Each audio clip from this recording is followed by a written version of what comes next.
Hey guys, so here bringing you another video. Now welcome to a patch note breakdown video. So this is patch 9.1, and if I'm not mistaken, this could be the final patch before the new season kicks in.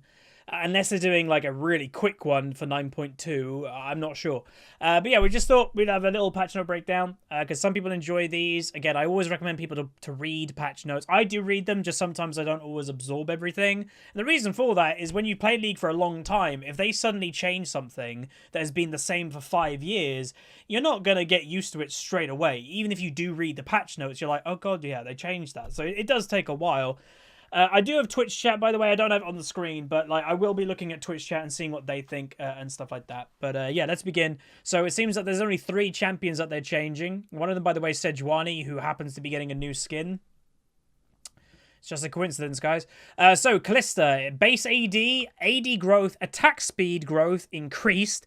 W, Oathsworn AD bonus has been removed. Q damage increased. E deals less damage to epic monsters.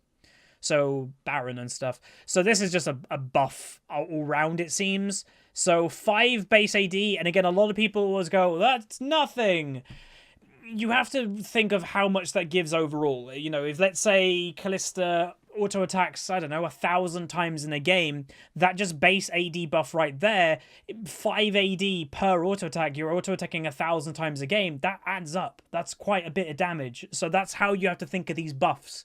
So that also the growthers go up, so just by leveling you're getting more AD, and also you're getting more attack speed per level as well. So that base stats honestly is a really big buff for Calista, and that right there could fix a lot of problems because she does feel kind of weak. Again, I always think she's going to be a relatively weak champion in low rating because she's pretty hard to master and she's team reliant. So you know, I don't think she's going to be good in solo queue for her low rating. But again, the reason why she's always a nightmare to balance is she's in the same group of Azir. Is that if you over buff her and she's relatively strong, then she's overpowered in high rating, the exact same as Azir. Q damage, Pierce, although the base damage, sorry, has gone up, just a direct buff. The Sentinel no longer gains attack damage while her Oathsworn is nearby. Good. Like, why was that a thing in the first place? Because, you know, you're sending that thing to go find your own moving ward. It's not going to be near you all the time. So that always was a bit weird to me. And now the Ren does 50% less damage. Or, oh yeah, it does 50% damage. So basically halved it to epic monsters. So the Baron executes when you're like, oh, I've got a 2,000 execute. Well, that's now 1,000, which I think is completely fine. So there's that. Overall, pretty big buff. Calista's players will be pretty happy. Ornn. Honestly, I will say, I do like tank meta. I want tank meta to come back, but I'm actually not a massive fan of Ornn in tank meta. Why? Because when Ornn is strong, he's obnoxiously strong. That he does decent damage and is the tankiest moving wall in the game of League of Legends. So, we'll see. Base damage, base durability has been increased. Ornn's item upgrade at level 13 to max. Wait, Ornn's items upgrade at level 13... Oh, he can upgrade 1 ally's item per level at level 14 plus. More upgrades added. Q cost damage slow increase. W, God, there's a lot of Ornn changes. So what? They've basically changed how his mechanic works of letting people have upgrades. So his one, if we look at this one first, Ornn now gains additional, so he's tankier. At level 13, any upgradable item Ornn owns or purchases for the rest of the game is upgraded for free. Holy Jesus Christ. So he gets 1,000 gold worth of an item for free. Because remember, the upgrade is always 1,000 gold. You have a Triforce, you want to upgrade it, 1,000 gold. So he's getting 1,000 gold of an upgrade for free at level 13, and even if he doesn't own one of those items, it'll upgrade. So this is also something you've got to be careful. If your item build is building 2 items that he can upgrade, but he also can have 2. Oh, I see. So one of them gets upgraded for free, and I think the other one you've got to buy. But you still have to be careful here, by the way, because if you buy an item that you know you want to upgrade first, but you're buying them in a different order, it's going to just automatically upgrade one. But you now, as Ornn, can have 2 upgraded items in total. So that's good. That's a lot of strength with stats.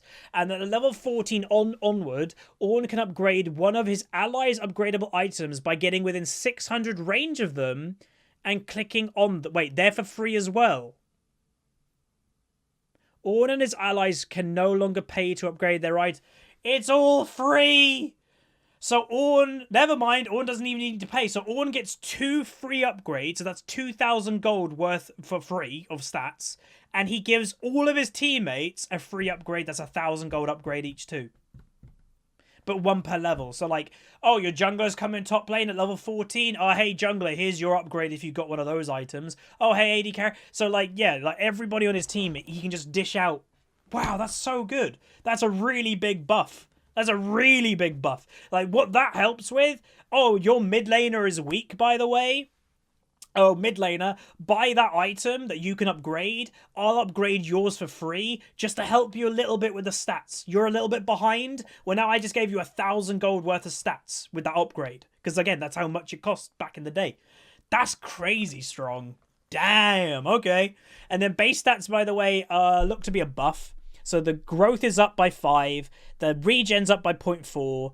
The health regen growth is growing per level. His armor growth has gone up by 1. And his base attack damage has gone up by 2. Oh god, how much did they playtest this?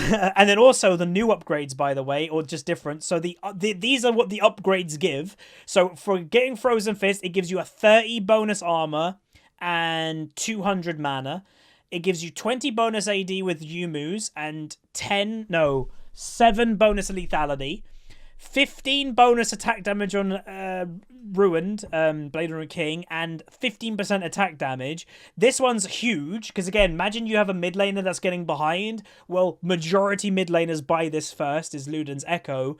So you're giving them 30 AP and 250 mana if they're, you know, having a rough time. But you'll eventually give this to all your teammates anyway.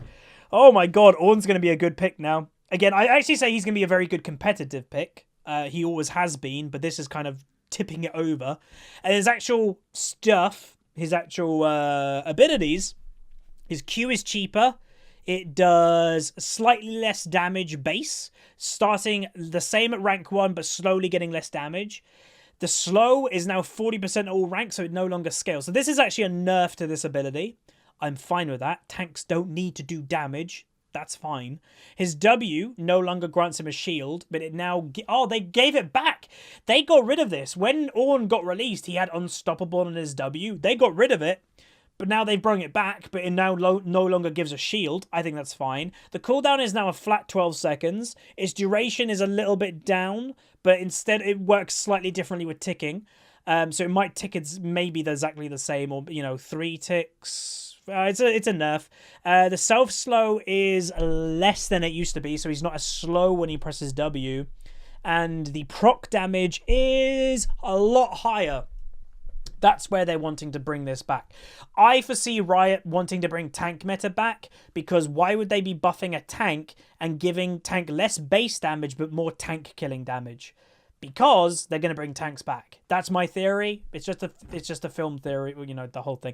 But yeah, that's good, I guess. That's going to help. That overall could be a buff to that ability, I will say, minus the shield.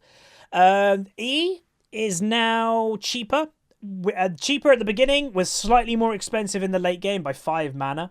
And now if a Q pillar is about to expire when Ornn casts E, it now lasts until the... Oh, so it extends it extends the duration of Q. So if you have Q up and it's literally about to fall, but then you press E, your Q will just stay around until the E is finished. So that's just nice quality of life change. And then the R, the first cast slow, is now 10% scaling up to, and then based on distance traveled. So instead of it just being the slow, you know, 40%, 60%, 80%, depending how far you're getting hit from the Ox, whatever it is, you'll get slowed more. I think that's cool. I like that. That's fine with me. Like if you're right next to the ordinary castle, yeah, it shouldn't slow you like a lot, but it now doesn't. And then the knock up used to be a 1.5 second knock up on all enemies. When this is a nerf, it's a 1 second knock up on the first enemy hit, and then only a 0.5 second on the others. So that is a nerf straight up to that ultimate, which again, it is pretty strong, so I'm fine with that. Sejuani, I would say overall pretty happy with the Ornn changes. There's some buffs, there's some nerfs. Again, you got to do both to make it balanced. Sejuani. I couldn't even speak English. Sejuani. Base durability once again increased. Tank meta's returning. Passive grants fewer stats but lasts longer. Q does more damage. The W2, the damage increased, but the slow falls off immediately. And the E does more damage, but the range and stun is decreased. So again, buffs and nerfs again. Again, she's getting a skin, so am I surprised she's here? Wait, is Ornn getting a skin too? Are both of them getting skins? They might be. Ooh, conspiracy. Base stats. A lot more health growth. 3 more mana per level. Damn. That's a lot. The growth of it is also going up. No, so yeah, 3 more at base, and then 1.25 armor more per level now. That's quite big. The base magic resist has gone up by like 5. And the growth has also gone up by 0.5. That's quite big. And the attack damage is also going up a little bit too. Damn, are they not both getting skins? Okay, I was just going to say. Passive, it now only gives... So she's not as tanky as she used to be. Remember when Sejuani had like 500 armor and she was like only like had 1 item complete? Yeah, she's not going to do that anymore because it used to be 100% of total armor and magic resist. It's now only 25. This is a big nerf to this passive. Big, big, big. Because it used to be 20 resistances, then 70, then 120, then plus 100% of your armor and magic resist. Yeah, this has got her a lot. Like a lot. So that's that. Q damage has gone up by a bit. The W has got slightly buffed. Yeah, slightly. And then the W is just a quality of life change, I guess.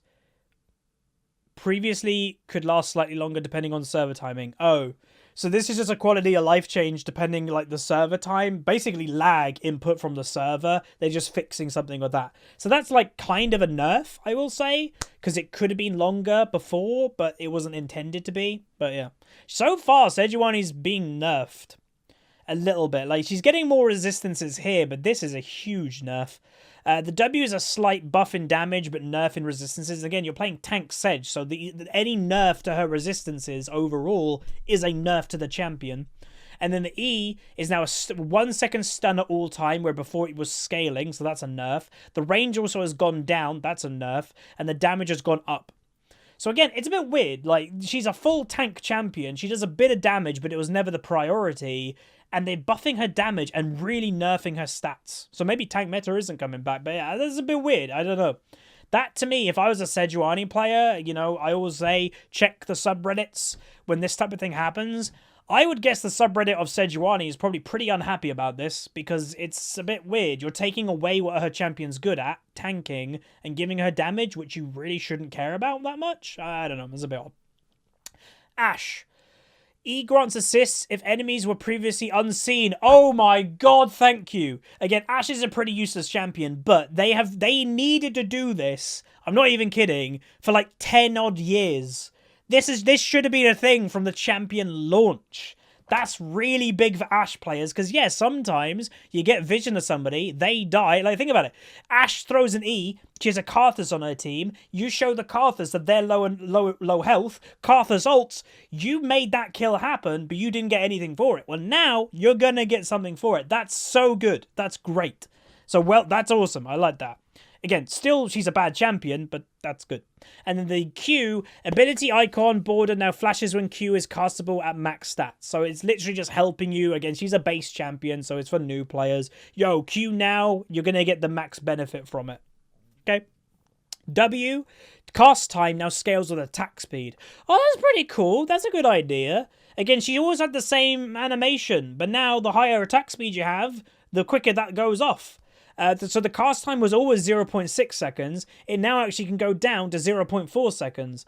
That's cool. Again, that's the difference of another auto attack. You know, you're autoing, zap, continue to auto. This buff, when you're at maximum attack speed, could be the difference of getting one more attack in. So that's pretty good. I like that quite a bit.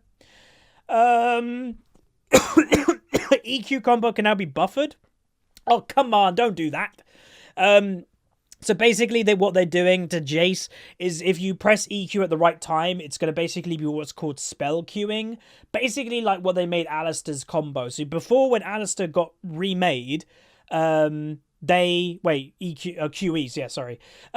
Before Alistair got remade, it was hard to land his combo. They changed him that you could basically spell queue, and it just is 100% going to happen. If you just press the abilities one after the other, it automatically does it for you.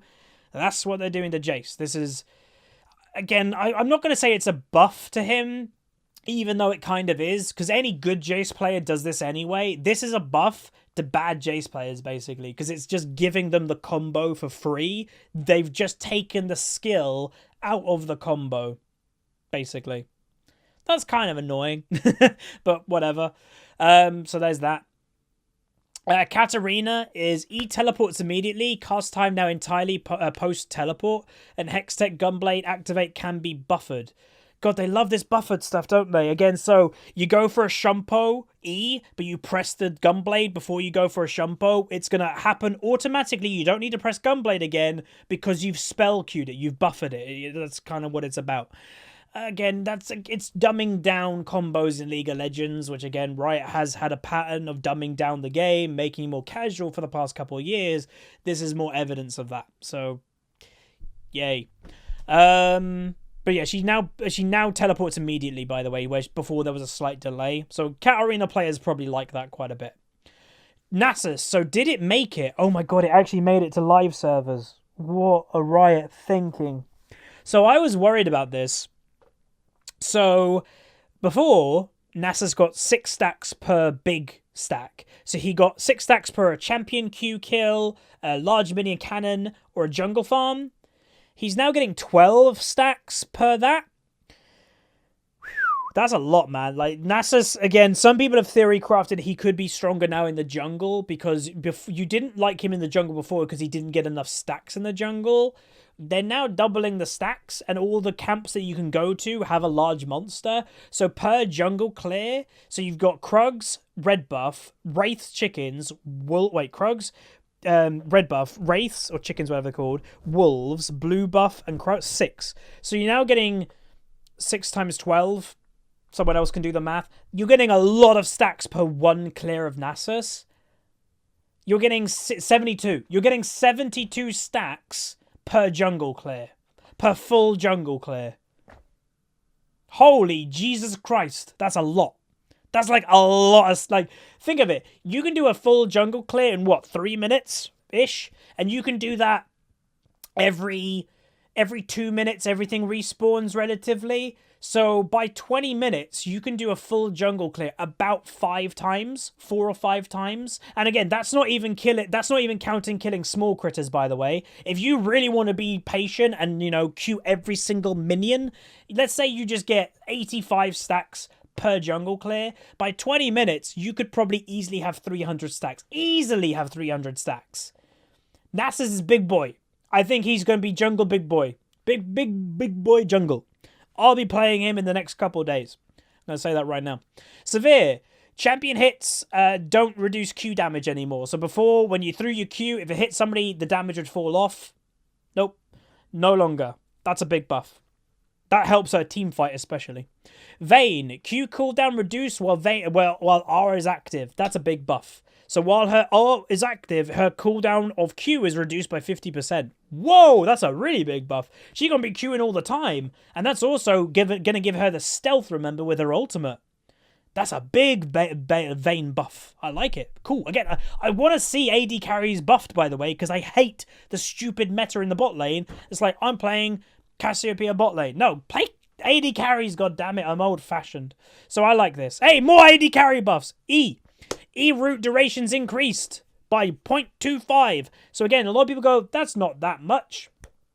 That's an extra auto attack or 2 with full attack speed. So that is quite a long route duration when you can get another auto attack, maybe 1 or 2 more auto attacks in with that extra route time. So that is a big deal. Just saying.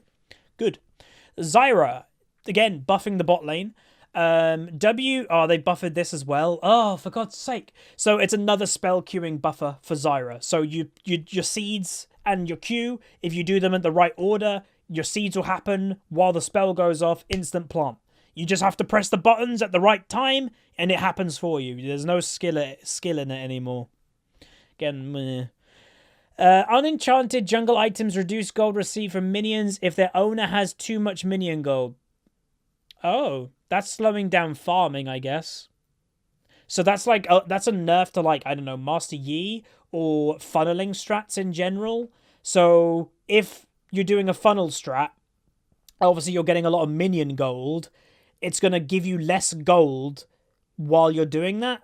So yeah, that's a nerf to the funnel strat. So that's a nerf to, like, you know, the Master Yi Lulu or the Karthus Taric funnel strat. So that's a big nerf to funnel strat. That's going to make them, like, actually lose gold in the long run for doing the funneling. I don't know if it's going to kill it, because there's always people out there that want to get boosted, and the best way to get boosted at the moment is the funnel strat. So it's going to hurt it, but I don't know if it's going to get rid of it. Hail Blades, runes. Attack speed bonus higher early, lower late. Attack speed resets no longer consume a stack. Oh, that's pretty good. So it actually continues as you go, so you're not weaker by killing people, technically. So it's now, attack speed bonus is now 110% at all ranks. So yeah, I'd say overall probably above. It's obviously a nerf to late game, but that's going to help you early. So this could potentially make Jin obviously go back to Hail Blades. And then attack speed that benefit from an attack reset. Example, Jax's W in power no longer consumes a stack. So that's, again, a little quality of life buff. So that's awesome. Rune stats, the attack speed rune stat. Oh. So that's also a buff to, well, that's not just a buff to AD carries, that's a buff to bruisers as well. But you know, in the 3 categories under the runes that you can pick a stat, instead of it being 9% attack speed, it's now 10% attack speed. Again, it's a 1% buff. It's, again, in the grand scheme of things, a lot of people go, "What the hell's that?" That could be 1 extra auto attack here or there. So again, it is a buff. Celerity, movement speed bonus, multiplier increased. Buff. Cool. Shield bash, I'm going to guess nerf. Buff. What? Why are they buffing shield bash? It's really strong. They're buffing it by 1 damage at max rank, and they're really buffing it in the late game. Holy moly, that's a 9 damage buff in late game. Again, I think Riot want the tank meta to come back a bit, so that's probably why. But Shield Bash is strong. Did anybody else, like, again, Galio uses Shield Bash, Poppy uses Shield Bash, Riven uses Shield Bash, Camille uses Shield Bash. Like, Shield Bash is really strong at the moment, so I don't really get why that's being buffed. Like, Riven right now is probably going, more damage for me? Oh, you shouldn't have. Like, okay, sure. Turret assists. Local gold proximity radius on turret takedown increased. Additional radius for assists added. Champions within 2,500 who assist. Oh, okay, that's a buff. What did it used to be? I don't know. That's just new. Okay, so that's just a new feature. Where before, I think it used to be if you were within 1,000 range of the tower, you got credit for killing it. Well, now you're within 2,500. Oh, okay, I get it. If you're within 1,200 gold when a tower goes boom, regardless if you hit the tower or not, you'll get gold credit. But if you're, say, a jungler and you help kill the bot lane tower, but you leave before the tower explodes, if you did hit the tower a bunch, but you're still within 2,500 range, by the time it actually goes boom, you're still getting gold. You're still getting credit for helping. That's interesting. So that's actually a buff and a nerf, I will say. The buff to that is people are getting more gold for helping towers. The nerf to that is sometimes you want to, like, give all your AD carry the gold for tower, and you're a jungler going, okay, I helped you do the tower, you finish it off, you get all the gold. It's harder to do that nowadays because you have to be really far away to not get credit. So it's a buff and a nerf. So yeah, and I'll say turret plating already worked like this apparently, so it's not really that much of a change. Go figure. And ability ping improvements. So there's a bunch of stuff that new pings that they, again, constantly increasing how much stuff can get pinged to know what's in range. So these are all, pinging these abilities will now let your team know which targets are in range. So if you ping Galio's ult, it'll say Zyra's in range, Leona's in range, Darius is in range, but if you've got a Kha'Zix that's not in range, it won't have his name. So again, not in range. So that's kind of the whole thing. I don't, again, question, like, what Lux are? What's that about? What, you're ulting your own team? Like, why is that a thing? What, Zerathar, what, is that going to ping... And, oh, enemies. Oh, that's not just allies, that's enemies too. So if I'm playing Xerath and we're in a team fight situation, and I ping my ultimate, it'll just list all the enemies, not my team. That's kind of weird, but okay. I don't know why we need that. Abilities with detailed explanation. I'm not going to go through that. Feel free to do so. About HUD stuff, remaining duration. Again, this is all just quality of life changes. If you're one of these people that play these champions, you know, just look into it yourself. Bug fixes, can't be bothered. New skins: Blood Moon Pike, Blood Moon Severe, Blood Moon Aatrox, and Blood Moon Aatrox Prestige Edition. So I will say one of my biggest complaints about Prestige Editions, again, I don't have many complaints because I can get these for free because I own every skin in the game. I just do a reroll and I get the rarer skins. Obviously, that's a benefit for buying every skin in the game. But to me, when they announced prestige skins were a thing, it was going to be, they're really rare, there's not many of them, but it seems every single new line of skin now, we're getting a prestige. It's not, you know, we had Aatrox that's coming out, and hell, it's a cool skin. I'm going to, you know, it's awesome. But they've already announced that there's a Vayne one coming up too. Like, every single time that they do, every single time there's new skins out, there seems there's also a prestige version. You may be like, why? They probably are making so much money from these prestige skins. That's why. But yeah. Also worth noting that I've been told or informed that this down here, you guys can't really see it, but that is Blood Moon Severe, and that apparently is a green chroma. So the likelihood of our partner chroma being Blood Moon Severe is incredibly high. So look out for Blood Moon Severe codes from me in the next couple days, if not couple weeks. But yeah, that's it. That's the patch. So a bunch of stuff that's really interesting to me, a bunch of stuff that I'm a bit confused about, like, you know, Shield Bash. But it's nice to see AD carries getting some love. So I hope we see more AD carries in bot lane and not mages or bruisers, like, you know, Yasuo bot lane and stuff. I don't like that personally. But yeah, that's it. Hopefully you guys enjoyed. If you want to let me know what you liked in this patch, is there anything missing that you thought would be here? Like, again, just to make the point clear, Riot has just come back to work, like, this week. If you want to look at what their plans are for the upcoming weeks, one of the developers, I can't remember which one it was, did a graphic of the champions that they're looking to buff, nerf, and change. Akali was the only champion at change. Again, the rumor is she's going to get reverted to her old self, or at least something's going to happen. So she's the only one in change. But one of the ones that a lot of people are going to go, like, where's the Jax nerfs? He was in the nerf part of that graphic. So they are coming. But yeah, hopefully you guys enjoyed though. Let me know what you think down below. Like, comment, subscribe. See you guys next time.